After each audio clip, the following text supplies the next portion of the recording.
And joining us to discuss trade and the tariff deadline is Bill Walton. He's an entrepreneur and host of The Bill Walton Show. Bill, thanks for joining us this morning. Another big one in South Korea getting a deal done yesterday, and the president calling out India and Brazil, who he will talk. Well, we're going to talk about that shortly, but I wanted to start out with our regional allies, Mexico and Canada.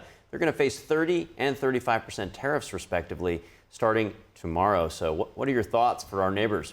We cut out just a bit. Which country are we talking about? Canada and Mexico? Canada and Mexico, yeah, right here, here in North America. We're not making a lot of progress. There's not essentially Canada doesn't seem to want to negotiate at all, and Mexico is pretty much in the same category. But they're among China, Mexico, and Canada are our three largest trading partners, $400-500 billion a year that we buy from them, and so we will work something out. I think what Trump is doing here is negotiating deals with the EU, with the UK, China, and he's grabbing a lot of the big economies, making deals, and I think eventually they'll fall in line just because they're going to be left out. Otherwise, they're going to be stuck with 25-30% tariffs, which is a problem for them. But of course, I think it's also a problem for us because we're going to be paying more for what we buy from Canada and from Mexico. But if anybody finds this bewildering and confusing, we're making trade deals with trade's the most complicated area of finance and investments I can think of. We've got 150 countries, tens of millions of entrepreneurs, selling stuff across border into different countries, and it's complicated, but I think Trump is showing his ability to get things done, and don't bet against Donald Trump. Do you expect something to happen today with Canada and Mexico, or do you think that he might allow them to feel the pain of the tariff, which, as you, of course, alluded to, we would also feel that pain here at home? Well, I can't know. I'm not in the room, but the last comments that I'd heard from people was that Canada, basically, it's not even a negotiation, really. We're just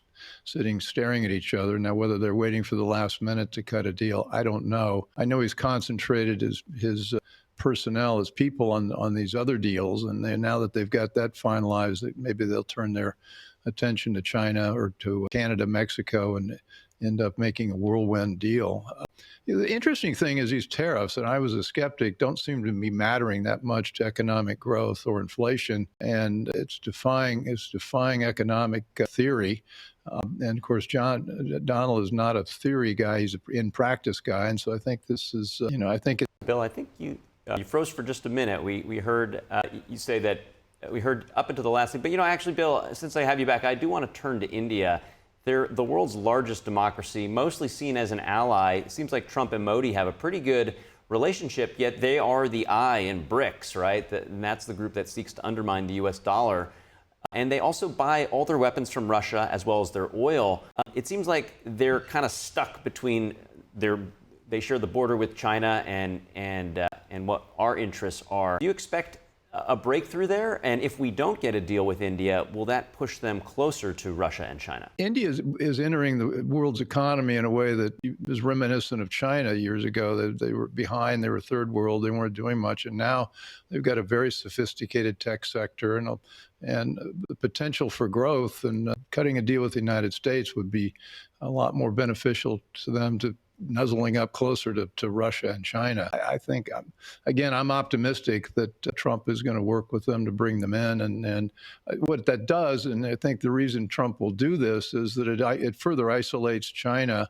And those negotiations are going to take a long time. I expect we're going to see another 90-day extension. With cutting a deal with India, it actually pulls the noose a little tighter around China, and I think that's what we're going to need to do. Let's talk about that. You'd mentioned that the August 12th deadline, so they have another 11 days beyond the August 1st for the rest of the world, but you're expecting a 90-day extension on that.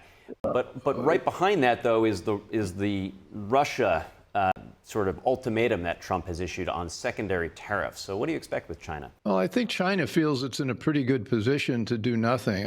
They've seen the tariffs threatened at 145%. I think they're now down to 35 or 40.